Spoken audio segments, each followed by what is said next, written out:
Simone Schmidt aus Lauf an der Pegnitz leidet unter dem sogenannten Herbstblues. Die 50-Jährige kennt das schon. Mit dem Herbst schleicht sich auch eine gewisse Melancholie bei ihr ein. Mein Schweinehund ist manchmal sehr groß. Es kostet schon Überwindung, rauszugehen, aber es ist immer so, dass es mir gut tut. Immer. Und eigentlich liebe ich jedes Wetter. Also es gibt kein Wetter, das ich nicht mag. Bei Regen, bei Wind, bei Schnee. Wenn ich dann draußen bin, ich genieße es dann richtig und mag das total gern. Simone Schmidt weiß, was sie tun muss, um dem Herbstblues entgegenzuwirken. Dennoch, durch die kürzeren Tage im Herbst und Winter kommt sie weniger nach draußen. Auch wenn es sich mühsamer anfühlt als sonst. Als Heilpädagogin und Mutter einer 19 Jahre alten Tochter muss sie ihren Alltag bestreiten.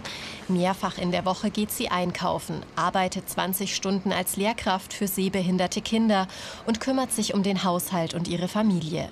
Aufgaben, die ihr manchmal schwerfallen, je nachdem, wie stark der Herbstblues ausfällt. Sie sei dann dünnhäutiger als sonst, spüre Ängste deutlicher als üblich. Die Hormonexpertin und Psychotherapeutin Katja Münch kennt diese Symptomatik aus ihrer jahrelangen Erfahrung sehr gut.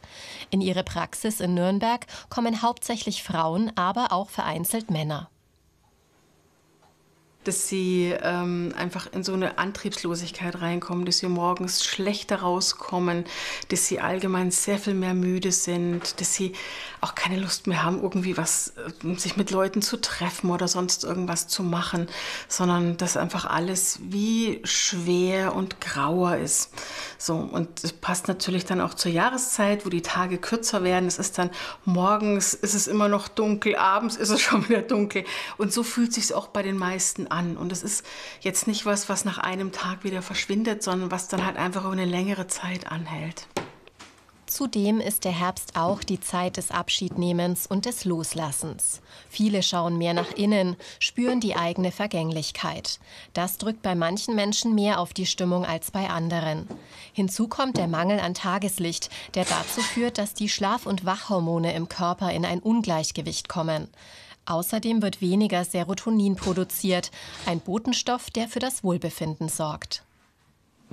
Die Vorstufen vom Serotonin, was ja so wichtig ist, dass wir uns wohlfühlen, dass es uns gut geht, werden im Darm gebildet. Das heißt, eine gute Darmgesundheit ist im Grunde genommen, dann geht's uns auch gut.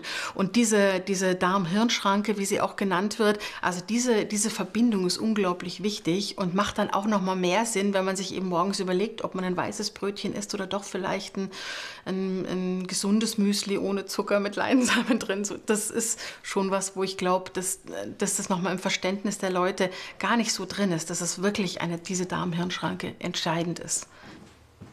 Laut neuer Forschungen sind Darm und Hirn über den Blutkreislauf und das Nervensystem eng miteinander verbunden.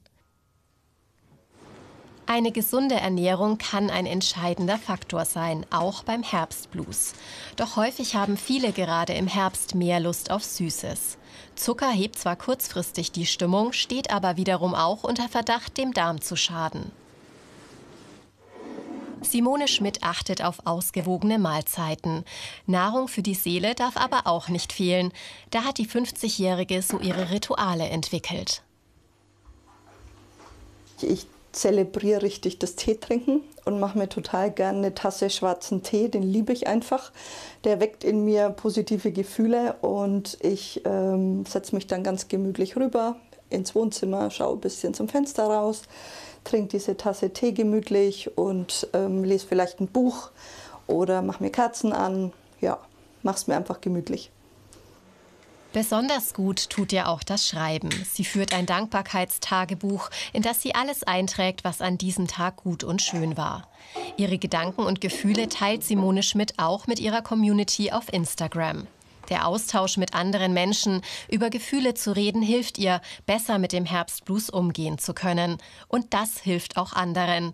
Immer wieder bekommt sie positives Feedback.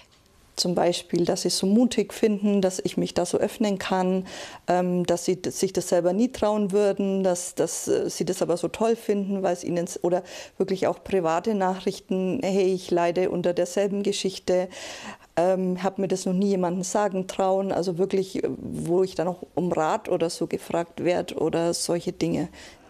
Sich nicht zu isolieren und soziale Kontakte aufrechtzuerhalten, weitere wichtige Punkte auf der Anti-Blues-Liste.